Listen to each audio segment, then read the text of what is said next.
You see here mission electronics, and full will come here correctly, date also will be correctly. If you want edit any alignment, there are still again you can go for the check alignment and you can select your these things.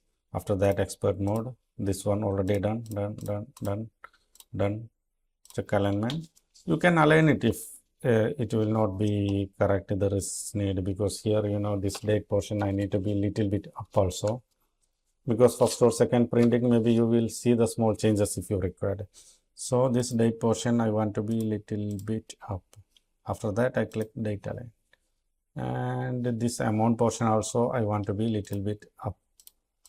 Amount also I need to be little bit up. So I make it ready, and the first line I want to be little bit here. So whatever required I can make it simply. Okay, and this one also I need to be little bit aligned. Okay, and this line also. So now I make it again save, because there is one simple step. If you want to move a element only, you can click on that element, you can move it, or you can move it like that also.